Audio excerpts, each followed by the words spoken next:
Rain pelted the cracked asphalt of a Queens alley, drowning out the world except for the boy with the guitar. Eli strummed softly, his voice a trembling whisper, singing to Caleb, whose eyes shone with tears under the flickering street lamp. They were 17, and this stolen moment was the only place their hearts could speak until the world came crashing in. Eli's fingers faltered on the strings as footsteps echoed, sharp and deliberate.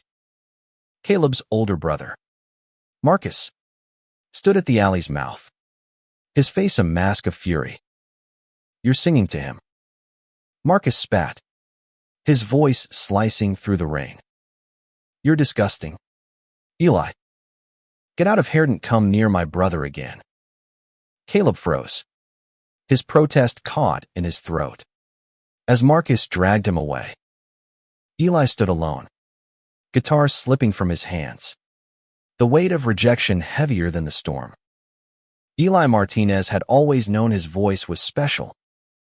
Growing up in a cramped apartment in Flushing, he'd sung to escape his mother's endless shifts at the diner, his father's absence, the whispers at school about the quiet kid who loved music too much. At 16, he'd found Caleb Nguyen, the boy who listened, the boy who made his songs feel alive. Caleb, with his shy smile and sketchbook full of dreams, was the first person Eli ever sang for without fear. But that night in the alley, Marcus's words burned deeper than any insult Eli had ever heard. By morning, the rumor had spread through their tight-knit Vietnamese-American community. Eli was a disgrace, a boy who loved wrong. His mother, torn between love and shame, asked him to leave. At 17, Eli was homeless, clutching his guitar in a duffel bag, with nowhere to go but forward.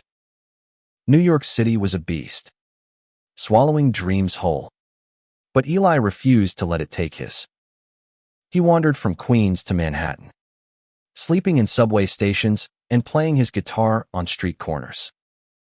His voice, raw and soulful, drew crowds, tourists tossing coins, locals pausing mid-stride. He sang of heartbreak, of longing, of a boy whose eyes still haunted him. Each note was a rebellion, a refusal to be silenced. But the city was cruel. A street performer's life meant hunger, cold, and the constant threat of cops, or worse. One night, under the neon glow of Times Square, a man in a suit stopped to listen. His name was Julian Reed, a talent scout with a sharp eye and a sharper tongue. "Kid, you've got something," Julian said, slipping Eli his card. "But you're raw. You need polish and a story that sells." Eli didn't trust easily. Not after the alley. Not after his mother's tears. But Julian's offer was a lifeline, a chance to record a demo, to turn his pain into something the world couldn't ignore. Eli followed him to a small studio in Hell's Kitchen, where the walls vibrated with ambition. The microphone felt like a weapon in his hands. And when he sang, he poured everything into it. Caleb, the alley, the rejection, the hunger, the sound engineer, a woman named Tara with a streak of blue in her hair, nodded approvingly. "That's real," she said. "Keep it that way." But Julian had plans bigger than a demo. He saw Eli's story, not just the music, but the boy kicked out for loving another boy as a hook. "The world loves a fighter," Julian told him. "You're not just a singer, Eli. You're a symbol." Eli didn't want to be a symbol. He wanted Caleb, a home, a chance to sing without fear. But Julian's world moved fast, and Eli was swept along. Within weeks, his demo was circulating, whispers of a new voice rippling through the industry. A small label, Rising Star Records, offered him a contract. It was a dream, but it came with strings, polish your image. Hide your rough edges. And don't talk about Caleb. Not yet. Eli signed. Because what else could he do? He was still a kid. Barely 18. With no one to lean on but himself. The label gave him a tiny apartment in Brooklyn, a vocal coach, and a schedule that left him dizzy. He learned to smile for cameras, to answer questions without revealing too much. But every night, alone, he wrote songs about Caleb, about the alley, the rain, the way love could feel like freedom and a cage all at once. Those songs stayed hidden, locked in a notebook he carried everywhere. The label wanted hits, not heartbreak. They wanted Eli to be a star, not a scandal. Meanwhile, Caleb was fighting his own battles. Trapped under Marcus's watchful eye, he buried his feelings in his sketchbook, drawing Eli's face in secret. Their community hadn't forgotten the alley, and Caleb bore the weight of their judgment. His parents, traditional and unyielding, pushed him toward college, toward a normal life. But Caleb's heart was with Eli, wherever he was. Late at night, he searched online for traces of him, finding grainy videos of a boy with a guitar in Times Square. Eli's voice, even through a phone screen, made Caleb's chest ache. He wanted to reach out, but fear held him back. What if Eli had moved on? What if the world had changed him? Eli's first single, Break the Silence, dropped 6 months later. It was a polished version of his street corner songs, stripped of Caleb but brimming with defiance. It climbed the charts, played in coffee shops and car radios across the city. Eli's face appeared on blogs, his story carefully curated by Julian, the kid who rose from nothing, the voice of a generation. But Eli felt like a fraud. The song was a hit, but it wasn't him. Not completely. He wanted to sing the truth, to scream Caleb's name to the world. And then, one night, he saw Caleb's face in the crowd at a small gig in the East Village. Their eyes met, and the world stopped. Caleb's presence hit Eli like a lightning bolt. The club was dim, packed with bodies swaying to his music. But all Eli saw was the boy he'd lost. Caleb stood near the back, his sketchbook clutched to his chest, eyes wide with something between hope and pain. Eli's voice cracked mid-song, but he pushed through, pouring every unsaid word into the melody. When the set ended, he searched the crowd, heart pounding, but Caleb was gone. Eli stumbled backstage, Julian's voice droning about great performance. Kid. But all he could think was, he was here. He came. Caleb hadn't meant to run. Standing in that club, hearing Eli's voice see so familiar, yet sharper, stronger, had overwhelmed him. He'd wanted to stay, to talk, to explain. But the weight of the past year crushed him. Marcus's threats, his parents' disapproval, the whispers that followed him everywhere. He wasn't ready to face Eli. Not like this. He fled into the night, his sketchbook now heavy with a new drawing, Eli on stage, lit by a single spotlight, singing as if the world could hear his heart. Eli couldn't let it go. The next day, he scoured social media, desperate for a trace of Caleb. He found nothing but old photos, frozen moments of a life they'd shared. Julian noticed his distraction, his impatience during rehearsals. Focus, Eli, he warned. You're on the cusp of something big. Don't throw it away for a ghost. But Caleb wasn't a ghost. He was the reason Eli sang. Against Julian's advice, Eli started slipping Caleb's name into interviews. Subtle at first, a friend who inspired him, a muse from his past. The label wasn't pleased. Keep it vague, they said. The world's not ready for that story. But the world was listening. Eli's single kept climbing, and Rising Star booked him for bigger venues. He performed at Bowery Ballroom, then Webster Hall, each show drawing larger crowds. Fans posted videos online, calling him the voice of the broken. Eli read their comments, their stories of rejection and resilience, and felt a spark of purpose. Maybe he could be more than a symbol. Maybe he could be a voice for those who'd been silenced, like him. But every step forward felt hollow without Caleb. He wrote a new song, Rain on the Strings, raw and unpolished, about that night in the alley. The label refused to record it.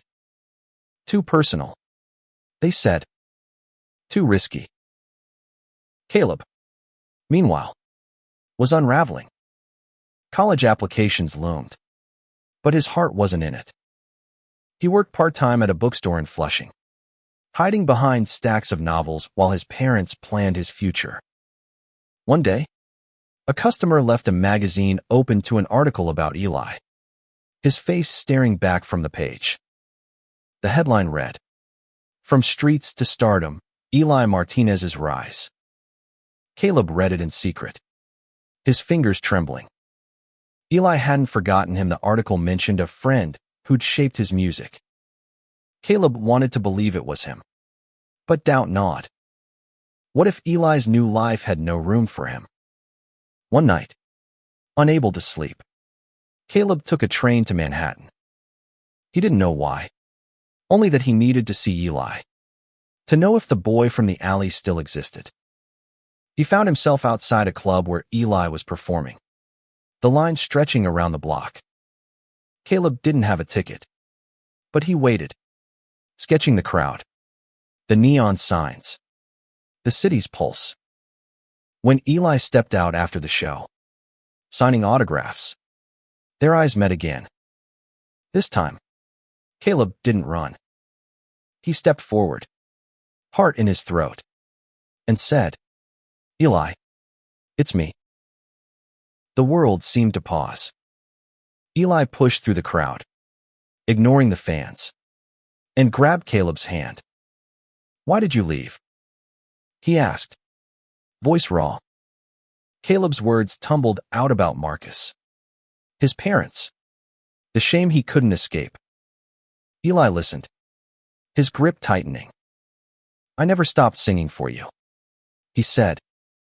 They stood there, in the chaos of the city.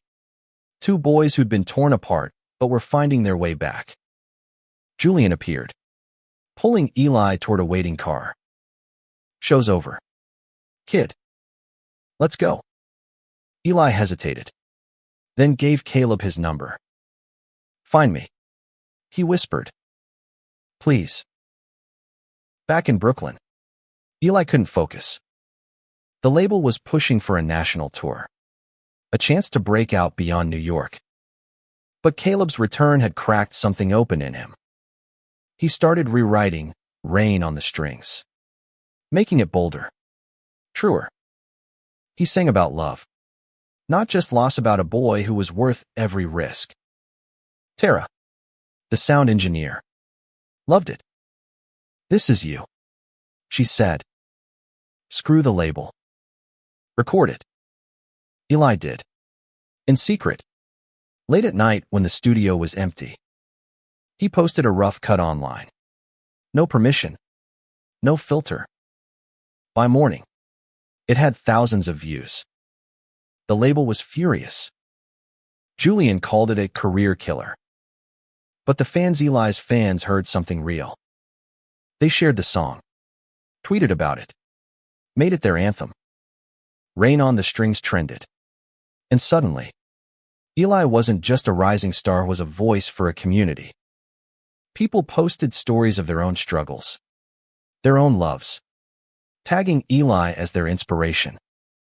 He read every one, tears in his eyes, knowing Caleb was out there, hearing it too. Caleb saw the song online, his heart racing as Eli's voice filled his room. The lyrics were "There's the alley, the rain, the love they'd hidden." He texted Eli, A simple message, "I'm proud of you." Eli replied instantly, "I need you here." They met the next day in Central Park, away from the cameras and the crowds.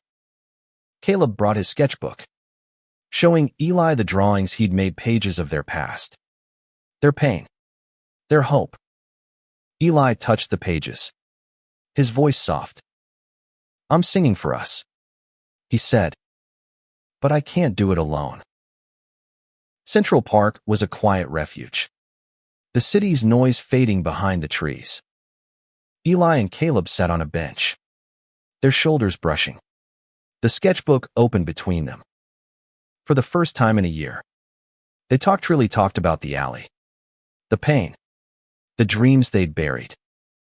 Caleb admitted he'd been scared, not just of Marcus or his parents, but of what loving Eli meant in a world that judged them. Eli confessed he'd been angry at Caleb for disappearing, at himself for not fighting harder.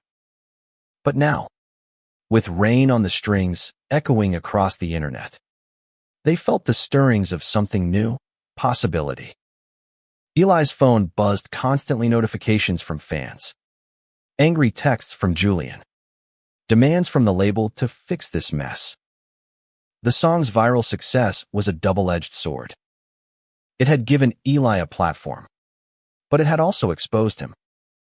Blogs speculated about the boy in the song, digging into his past. Some praised his courage. Others called it a publicity stunt. Eli didn't care about the noise. He cared about Caleb, sitting beside him, sketching the curve of a tree branch. "I want you in my life," Eli said. "Not just in my songs." Caleb looked up, his pencil still. "I want that too," he said, voice barely above a whisper. "But my family, they'll never accept this." "Accept us." Eli took his hand, the gesture small but defiant. "Then we'll make our own family," he said. "You and me, and everyone who's listening." Caleb smiled, tentative but real. And for a moment, the world felt right. But the world wasn't done with them. Back at the label, Julian was in damage control mode. Rising Star wanted Eli to retract the song, to claim it was just art, not personal. They booked him on a morning talk show to set the record straight. Eli refused to lie. He went on air, guitar in hand, and performed Rain on the Strings live. The host, a woman with a practiced smile, tried to steer him toward safe topics: his rise, his talent.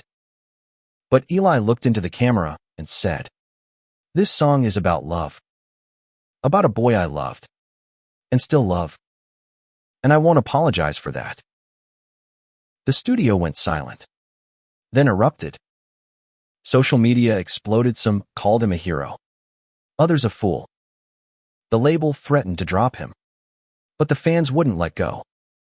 They streamed his song, bought his tickets, wore his lyrics on t-shirts. Eli was becoming more than a singer. He was a movement. But the pressure was crushing. Late-night calls from Julian, sleepless nights writing new songs, the constant fear that Caleb would slip away again. Eli needed an anchor, and Caleb was trying to be that. But he was fighting his own war.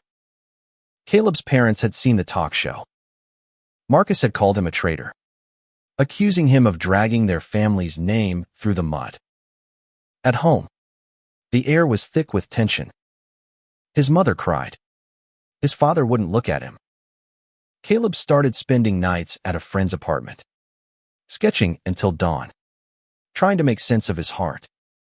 He wanted to stand by Eli, to be brave, but the cost was steep. One night, he snuck into his old bedroom to grab his things and found his mother sitting on his bed, holding one of his drawings of Eli. "Is this who you are?" she asked, her voice breaking. Caleb nodded, unable to speak. She didn't hug him, but she didn't yell either. It was a start. Eli's next gig was at a Pride event in Brooklyn, a small but electric festival. He invited Caleb, who came, standing in the crowd with a rainbow flag draped over his shoulders. Eli dedicated "Rain on the Strings" to him, his voice shaking with emotion. The crowd roared, but Caleb's eyes were all Eli saw. After the show, they slipped away to a quiet corner, kissing for the first time since the alley. It was desperate, hungry, a promise to keep fighting. But as they held each other, Eli's phone lit up with a message from Julian, Times Square. Next week, you're headlining. Times Square, the heart of the city, the stage Eli had dreamed of since he was a kid. But the label had conditions: no more personal songs, no more talk of Caleb. They wanted a clean, marketable star. Eli felt the walls closing in.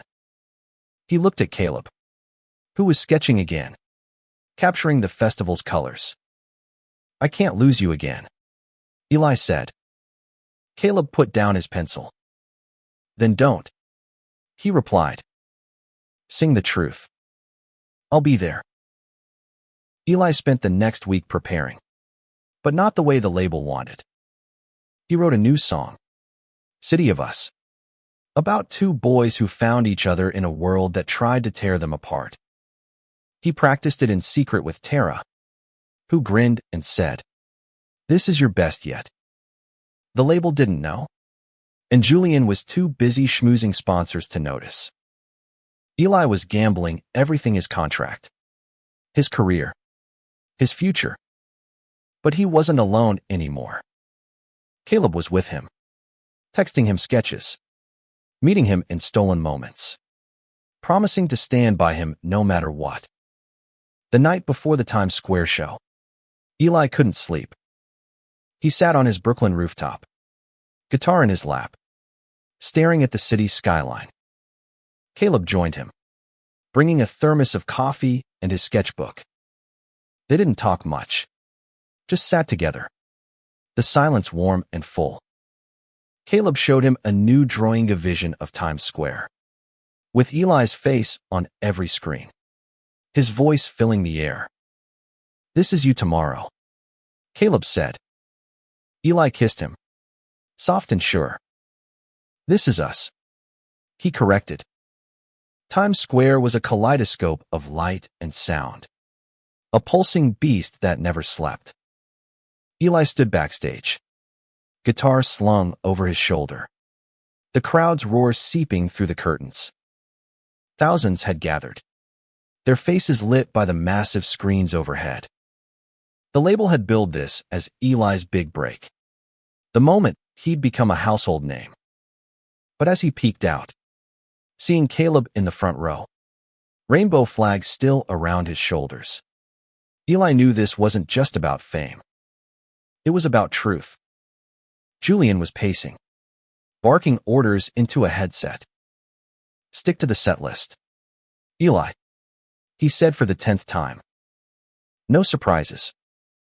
Eli nodded, but his fingers were already itching to play "City of Us." He'd slipped the sheet music to the band, who'd grinned and agreed to follow his lead. Tara was in the sound booth, ready to amplify his voice. The stage manager gave the signal, and Eli stepped into the light. The crowd erupted as he strummed the opening chords of "Break the Silence."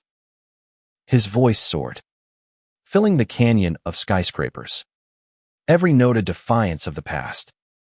He moved through the set list, each song a piece of his journey, but his eyes kept finding Caleb. Halfway through, he paused. The crowd hushed. "This next one," he said, voice steady, "is for someone who taught me what it means to be brave. This is for us." Julian's face, visible backstage, went pale. Eli launched into "City of Us," the band following seamlessly. The song was raw, unpolished, a love letter to Caleb and every kid who'd ever felt unwanted. The crowd swayed, some crying, some raising their fists. Caleb stood frozen, tears streaming down his face, as Eli sang about their alley, their pain, their love. The screens above flashed close-ups of Eli's face, his voice echoing off the buildings. When the final note faded, Times Square was silent for a heartbeat, then exploded into cheers. Backstage, Julian was livid. "You've ruined everything," he shouted. "The label's done with you." But Eli didn't care. He pushed past, searching for Caleb, who ran to him, throwing his arms around him. "You did it," Caleb whispered. "You told our story." They held each other as the crowd chanted Eli's name, the moment bigger than either of them. The fallout was swift. Rising Star dropped Eli the next day, citing breach of contract. Julian washed his hands of him, calling him unmanageable. But the fans didn't stop. City of US went viral, shared by activists, artists, and kids like them. Independent labels reached out, offering deals with no strings attached. Tara connected Eli with a producer who loved his raw sound, and they started working on an album, his real album, not the label's polished version. Caleb, too, was changing. His mother had called after seeing the Times Square performance online. "I don't understand," she said, "but I want to try." It wasn't acceptance. Not yet. But it was a door cracking open. Caleb started spending more time with Eli, helping with the album's artwork, sketching designs that told their story. They moved into a tiny apartment together, a space filled with music and drawings, a home they'd built from nothing. But the world wasn't all cheers and open doors. Hate mail arrived, online and off. Venomous words from people who saw their love as a sin. Eli's old community in Flushing turned their backs entirely, and Caleb's parents still struggled to look at him. One night, a brick shattered their apartment window. A note tied to it, "Faggots don't belong here." Eli held Caleb as he cried, promising they'd keep going. They reported it to the police, who did little. But their fans rallied. A crowdfunding campaign raised money to replace the window, and messages of support poured in from across the country. Eli's new album, Alley Songs, was a love letter to resilience. Each track was a piece of their journey, from the rain-soaked night in Queens to the triumph of Times Square. Caleb's artwork graced the cover, a sketch of two boys under a street lamp, hands intertwined. The album dropped independently, and though it didn't have the label's machine behind it, it found its audience. College radio stations played it. Queer youth groups shared it. And soon, Eli was booking gigs again, not in stadiums, but in community centers, pride events, places where his voice mattered. Caleb started taking art classes, his sketches turning into paintings, bold and vibrant. He submitted a piece to a local gallery, a portrait of Eli singing, titled "Voice of Us." It sold on opening night, and for the first time, Caleb felt like he could be more than a shadow. He and Eli were building something together, not just a life, but a legacy. They spoke at schools, sharing their story, encouraging kids to embrace who they were. Every talk ended with Eli singing, Caleb sketching, their love a quiet rebellion against a world that tried to break them. But the past wasn't done with them. Marcus showed up one day, unannounced, at their apartment. He stood in the doorway, fists clenched, eyes hard. "You're ruining his life," he told Eli. Caleb stepped forward, voice steady for the first time. "No, Marcus. You don't get to decide that anymore." It wasn't a reconciliation, but it was a line drawn. Marcus left, and Caleb collapsed into Eli's arms, shaking but stronger. Life wasn't easy, but it was theirs. Eli and Caleb carved out a rhythm in their Brooklyn apartment. Mornings filled with coffee and music. Evenings with paint and quiet conversations. Eli's gigs grew. Each performance a chance to share their story. Ali's songs was gaining traction, not on mainstream charts, but in the hearts of those who needed it most. Letters arrived from kids across the country, teens kicked out, like Eli, or hiding, like Caleb had. Each one felt like a thread, weaving a community they hadn't known they'd create. But the weight of visibility was heavy. Every performance, every interview, brought scrutiny. Eli's voice was steady, but his hands shook before shows. The fear of another bricker worse lingering. Caleb noticed, sketching him in those quiet moments, capturing the strength and vulnerability others didn't see. One night, after a gig in Philadelphia, Eli broke down backstage. "What if it's too much?" he asked, voice raw. "What if I'm not enough?" Caleb held him, whispering, "You're enough for me." That's where it starts. They leaned on each other, but they also leaned on their community. Tara became a constant, mixing their tracks and cheering at every show. A group of fans started a podcast, Voices Like Us, interviewing Eli and others who'd faced rejection for who they loved. The podcast grew, amplifying stories that mirrored theirs. Eli and Caleb listened to every episode, moved by the courage of strangers. It reminded them why they kept going, why they'd risked everything in Times Square. Caleb's art was blooming too. His gallery show led to commissions, local businesses wanting his murals. His vision. He painted a piece for a youth center, a vibrant scene of two boys under a rainbow, their hands touching. The center's director, a kind woman named Maria, invited Eli to perform at their annual fundraiser. It was a small event, nothing like Times Square, but it felt more important.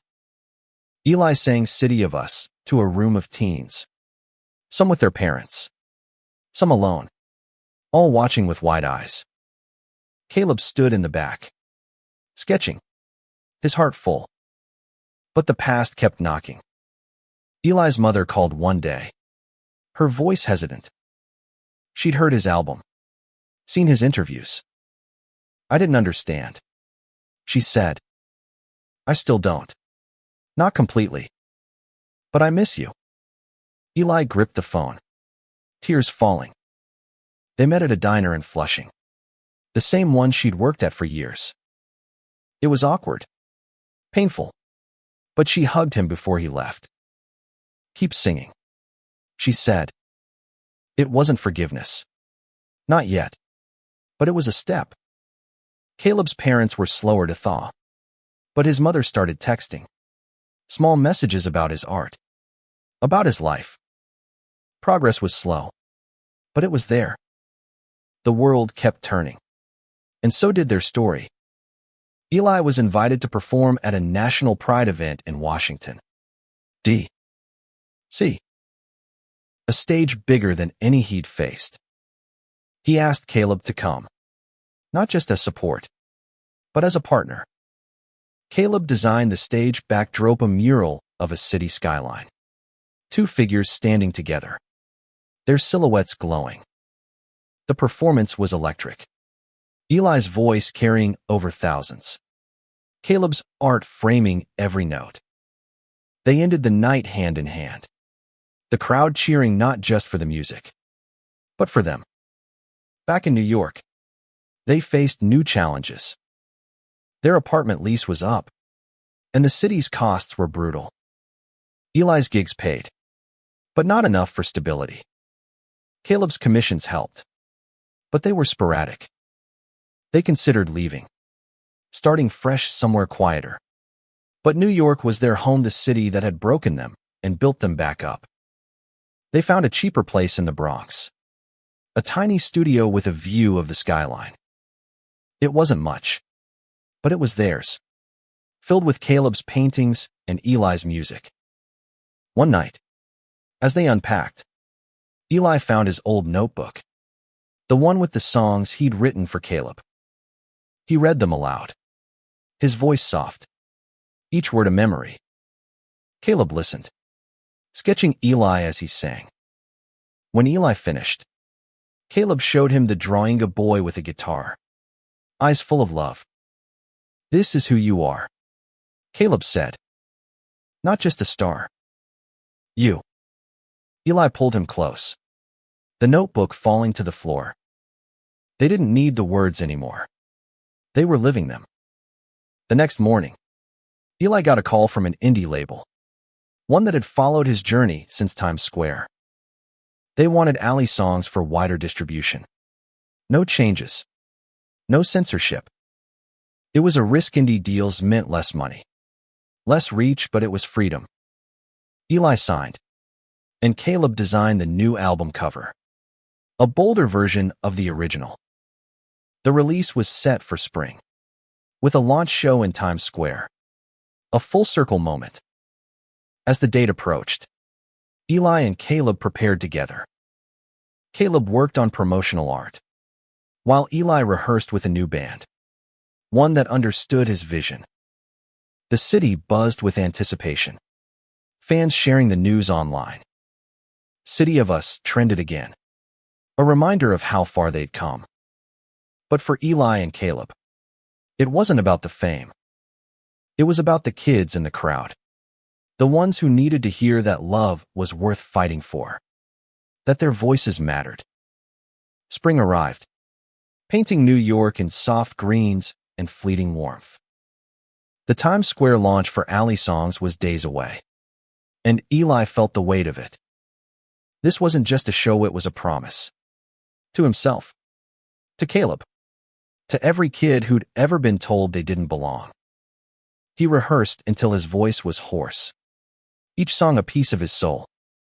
Caleb was there every step, sketching posters, calming Eli's nerves with quiet touches and late-night talks. Their Bronx studio was a mess of paint and sheet music, but it felt like home. The indie label, True Note Records, was different from Rising Star. They didn't care about marketability. They cared about the music. They loved Eli's rawness, his truth. They sent him on a small press tour, podcasts, local radio, a few blogs. Eli spoke openly about Caleb, about their journey, and the response was overwhelming. Fans sent art, letters, videos of themselves singing "City of Us." One letter, from a 15-year-old in Ohio. "Stuck with Eli. I came out because of your song. My parents didn't kick me out. Thank you." Caleb's art was gaining its own following. His murals popped up around the city, bright, defiant images of love and resilience. A queer youth organization commissioned a piece for their community center, a massive canvas of two boys running through a city, hands linked. Caleb poured himself into it, staying up nights to get the colors right. Eli watched him work, guitar in hand, strumming softly. "We're doing this," Eli said one night, awe in his voice. Caleb smiled, pain on his cheek. "Yeah, we are." But not everyone was cheering. Online, the hate grew louder, trolls calling Eli a sellout, a sinner. Worse, Caleb got messages too, accusing him of corrupting Eli, of dragging him down. They tried to ignore it, but it stung. One night, walking home from a diner, they were followed by a group of men shouting slurs. Eli pulled Caleb close, heart racing, and they ducked into a subway station, safe but shaken. "This is what we signed up for," Eli said, trying to sound strong. Caleb nodded, but his eyes were distant. Later, he painted a new Paisea dark cityscape, two figures holding each other under a storm. The Times Square show loomed, And the pressure built. True Note had pulled strings to get the permits. The screens. The stage. It wasn't the polished spectacle Rising Star had planned. But it was real. Caleb designed the stage backdrop, a massive version of his album cover. Two boys under a street lamp.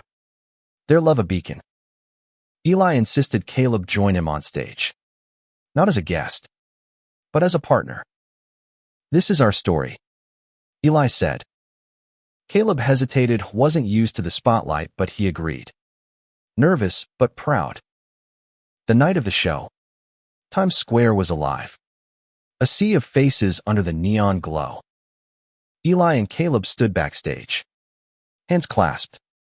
The crowd's energy a tangible force. Tara was at the soundboard, grinning. The band was ready. A mix of old friends and new allies. Eli wore a simple jacket with a rainbow pin. Caleb's design embroidered on the sleeve.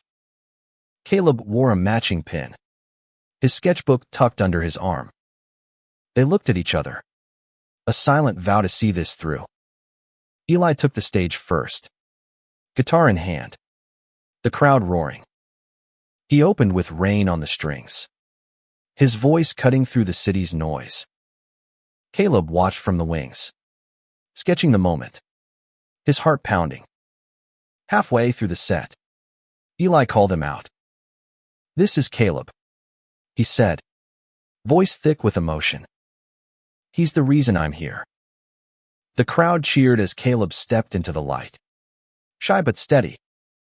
He held up a sketch of them together, the one from Central Park, and the screens above flashed it for all to see.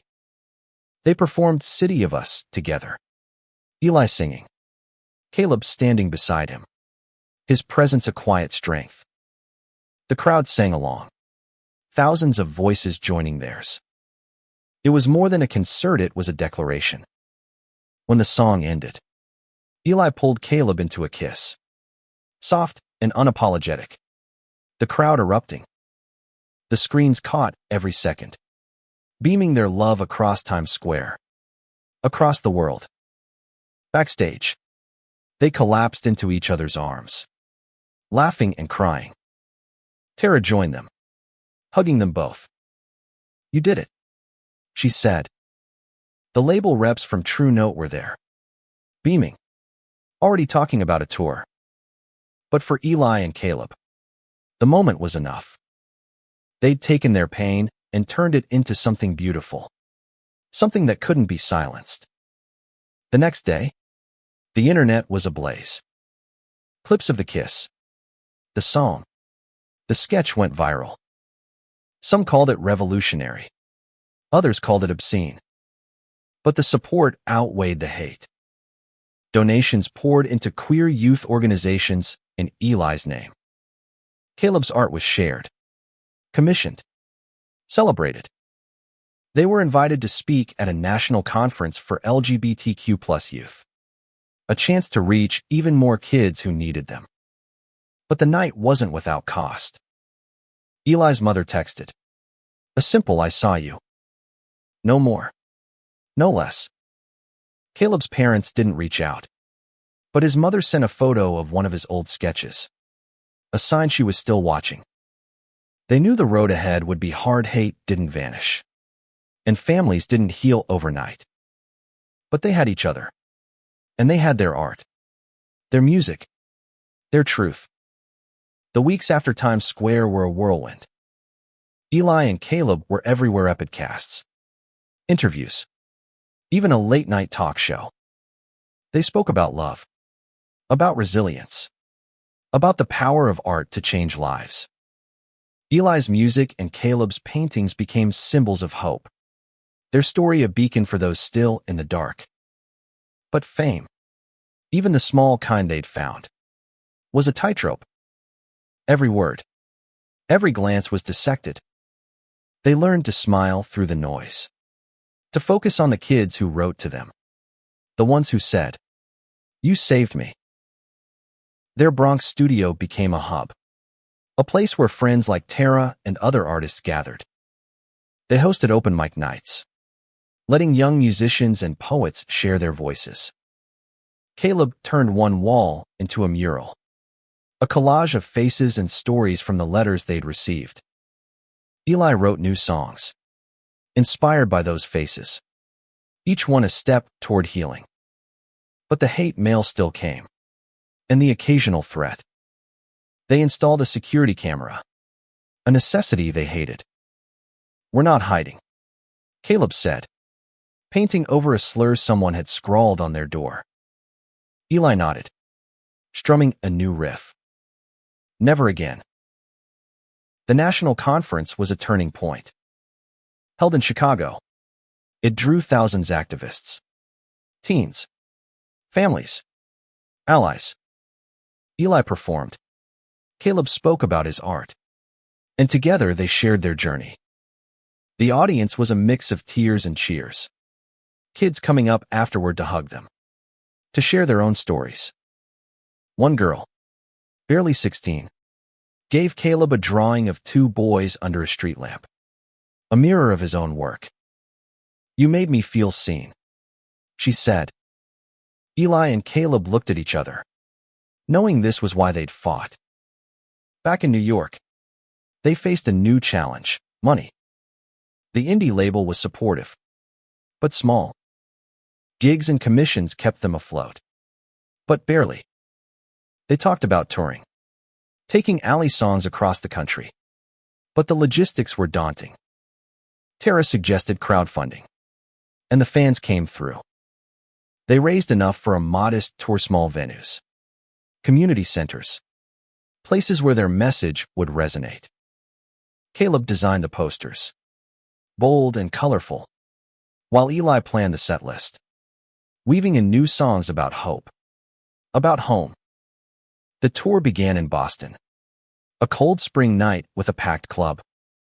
Eli's voice filled the room, Caleb's art projected behind him. The crowd was small but fierce, singing every word. From there, they hit Philadelphia, D.C. Atlanta, each stop a new story, a new face. In Atlanta, a boy came up after the show, his voice shaking. "My brother kicked me out," he said. "Your music kept me going." Eli hugged him. Caleb gave him a sketch, and they invited him to stay in touch. They were building more than a career. They were building a family. Back home, Eli's mother asked to meet again. This time, she came to their apartment, stepping carefully over paint cans and guitar cases. She looked at Caleb's murals, listened to Eli play a new song. "I'm trying," she said, her voice soft. "I want to understand." Eli hugged her, tears in his eyes. Caleb stayed quiet, giving them space. But later, she looked at him and said, "You're good for him." It was small, but it was everything. Caleb's parents were harder. His mother sent occasional texts, but his father was silent. Marcus hadn't spoken to him since the confrontation. Caleb painted through the pain, his work growing darker, more complex. One piece, a storm over a city, sold for enough to cover their rent for months. He used the money to fund a scholarship for queer artists, a way to give back. Eli was there when he announced it, proud and quiet, his hand on Caleb's shoulder. The tour continued, each city a new chapter. In San Francisco, they played a Pride festival, the crowd stretching across a park. Eli dedicated City of Us to Caleb, as always. But this time, Caleb joined him on stage, holding up a new painting of vibrant cityscape. Two boys at its heart. The crowd roared, and for a moment, the world felt kind.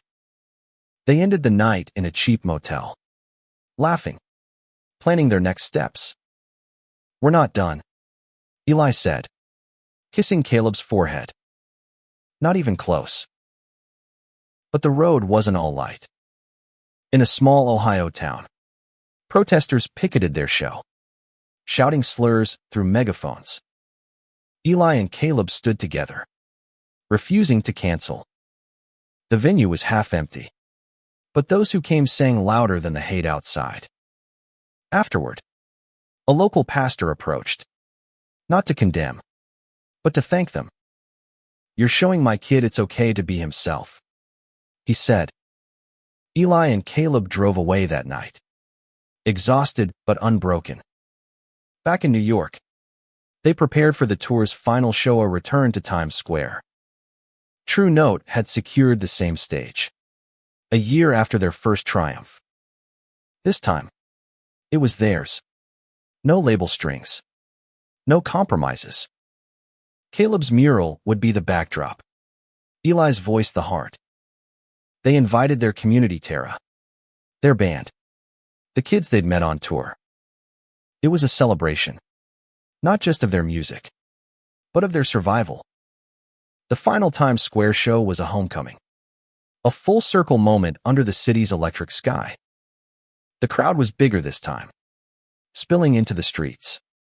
A mosaic of faces: queer kids, allies, families, strangers who'd found their story online. Eli stood backstage, guitar ready, Caleb beside him, his mural towering over the stage. The air hummed with anticipation, the screens above flashing Caleb's art, Eli's face, their love. This wasn't just a concert. It was a testament to everything they'd survived.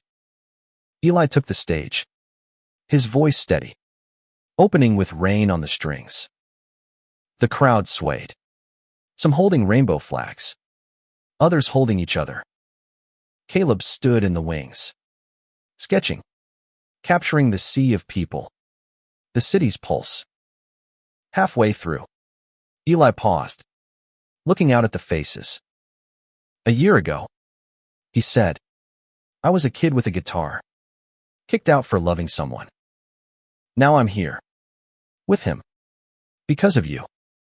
He called Caleb on stage, and the crowd roared as they stood together, hands linked. They performed City of Us, their voices blending in a way that felt like home. Caleb held up a new sketch, a vision of Times Square filled with light, two boys at its heart. The screens amplified it, their story writ large for the world to see. When the song ended, Eli spoke again, his voice raw. "This is for every kid who's been told they don't belong. You do. You are enough." The crowd erupted, chanting their names, a wave of love that drowned out the hate. Backstage, they were mobbed by friends: Tara, the band, kids from the tour. Eli's mother was there, tears in her eyes, hugging them both. Caleb's mother came too, standing quietly, but there. She didn't speak, but she held Caleb's hand for a moment, a gesture heavier than words. Marcus wasn't there, and Caleb's father was still silent, but the presence of their mothers felt like a bridge, fragile but real. The show made headlines, not just for the music, but for what it stood for. Ali songs climbed indie charts, and Caleb's art was featured in a national magazine. They were invited to collaborate on a documentary, a chance to tell their story in their own words. But for Eli and Caleb, the real victory was quieter. It was the kids who approached them after shows, sharing their own dreams. It was the mornings in their studio, Eli strumming, Caleb painting. It was the life they'd built. Not perfect, but theirs. Months later, they sat on their Bronx rooftop, the city sprawling below. Eli played a new song, soft and unpolished, about a love that outlasted the storms. Caleb sketched him, the skyline framing his face. "We did it," Caleb said, his voice steady. Eli smiled, setting down his guitar. "No," he said, pulling Caleb close. "We're still doing it." Their story wasn't over. There would be more hate, More fights. More nights when the world felt too heavy. But there would also be more music. More art. More moments of joy. They'd face it together. Their voices Eli's songs. Caleb's paintings carrying them forward. Times Square had been their stage. But the world was their canvas. And they were far from done. They'd been kicked out. Silenced. Judged. But now, their love, their truth, echoed across the city. A beacon for anyone who needed it. Eli sang. Caleb drew. And together, they were unstoppably a reminder that love, when fought for, could light up even the darkest corners of the world.